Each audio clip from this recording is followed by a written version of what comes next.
Yes, just like that. This will be more than enough to assassinate Varka. I'm going to assassinate Varka. I need ideas for assassinating the Grandmaster. I went over this with Alice a long while ago. She stands with me, and has even offered several ideas on how I might take him out. Of all her suggestions, this one seemed the most promising. Bring a full cart of Mondstadt's newest dandelion wine all the way here, and then, before Varka's very eyes, tip the entire cart over the cliff. Perhaps the monumental, overwhelming grief will make him collapse, or go drown himself in whatever other wine he can find. That doesn't sound like it'll work. Wait, no! Don't even think about doing something so horrible. When writing a novel, the author, naturally, seeks to be as extravagant as possible, especially when writing detective novels. If the opening lacks a striking turn, how is the rest of the plot meant to unfold? Alas, this will be my final attempt at writing detective novels. Oh, I suppose they call them crime novels in Inazuma. In any case, they all tell of crime. There's hardly a meaningful distinction. I also discussed it with Barbie, but our novel writing sessions always evolve into crime planning sessions. Methods of crime and puzzles of deduction. We have explored plenty of those. Yet the plot would not advance. The Angel Killer case. Try as they might, the culprit remained elusive.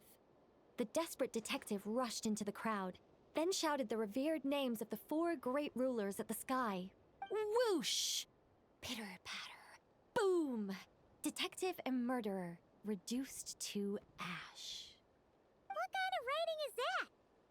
Doesn't that leave no room for deduction at all? Of course there is. It was only through painstaking deduction that the detective finally discovered the names of the 4 great rulers, learning also that shouting them at the sky would inevitably reduce one to ash. My point exactly.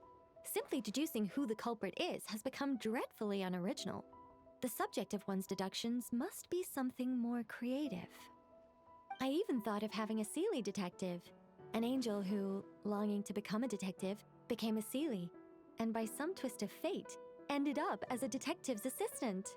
All Seelies love to guide people, so this one went about leading the detective from case to case. I found the idea rather interesting. Come to think of it, the Seelie detective and the Angel Killer case seem far more interesting than assassinating the Grandmaster. Never mind, guess I'll move on to work on that idea then. It's precisely because I overthink every little detail that I've lost interest in continuing. Not to mention the mountain of words I'll have to write. The very thought of penning all those words. Oh, what a hassle. And I can't even get a ghostwriter for this one. I'll just work on the Angel Killer case instead. But how might the detective deduce the truth?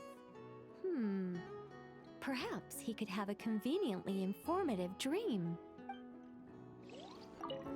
Seelie detective. Hold on. Why not have the Seelie guide that detective to assassinate the Grandmaster instead?